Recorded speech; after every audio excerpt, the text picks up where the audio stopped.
Hey everyone, and welcome. Today, we're jumping into a book that pretty much everyone knows and loves, Roald Dahl's Charlie and the Chocolate Factory. But here's the thing, it's so much more than just a sweet story about candy.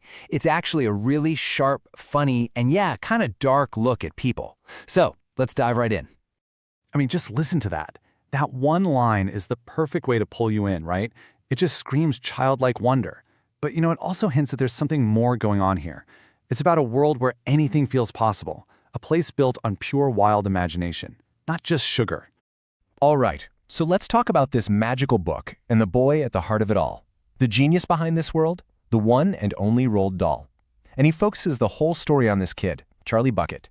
Now, Charlie has next to nothing, but he is absolutely rich in kindness and hope. He's living in poverty with his whole family, just dreaming about the chocolate he almost never gets to taste. He's the hero you'd least expect, and that's what makes it so great. So, how does this whole amazing adventure kick off? Well, it all starts with the search for something legendary, a golden ticket. And listen, this isn't just some small-time contest. We're talking about a worldwide frenzy that brings out the absolute best and definitely the worst in people.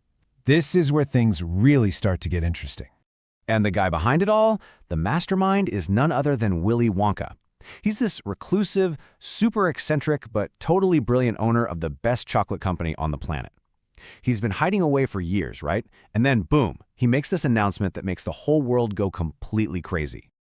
Okay, so here's how it all goes down. First, Wonka announces he's hidden just 5 golden tickets in millions of chocolate bars all over the world. The prize for finding one? An incredible tour of his factory, which, by the way, nobody has seen the inside of for years. And then, and this is the best part, against all odds, our guy Charlie finds the very last ticket. And just like that, his whole life is about to change as this magical journey begins. And you can't even imagine what this place is like. Once you're inside those gates, it's just a world of pure fantasy.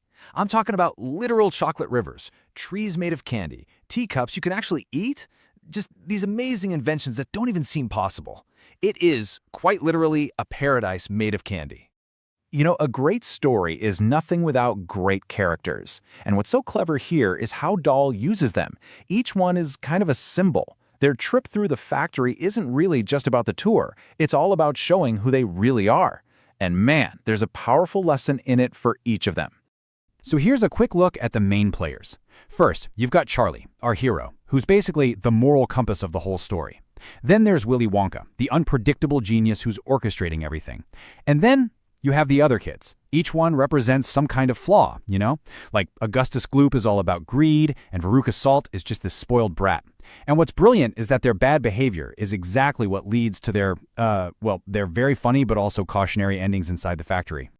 Okay, so beyond all the amazing candy and chocolate rivers, what's this story really about? Let's kind of peel back the wrapper a bit and get to the real message. Really, at its heart, this book is a morality tale. It's basically showing us that bad habits like greed and being spoiled, well, they lead to some pretty bad results, even if they're kind of funny. But on the flip side, it's Charlie's simple goodness, his kindness, his honesty, that wins in the end. The story is really all about the idea that having a life full of love, even if you don't have a lot of stuff, is what truly makes you happy. All right, so we've looked at the story, the characters, the message. What's the final call? Let's get to the reviewer's verdict on this absolute classic. Which brings us to the big question, right? After all of this, should you actually read this book? Maybe you read it as a kid, or maybe this is your first time hearing about it. Is it really worth picking up?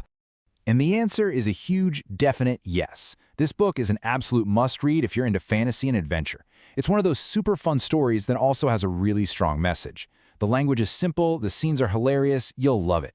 And hey, it's especially great for students. So, what's the final score? A massive 4.5 out of 5. Yeah, that's a huge recommendation for a book that is still just as magical today. And that's our look at this amazing story of hope, kindness, and of course, chocolate.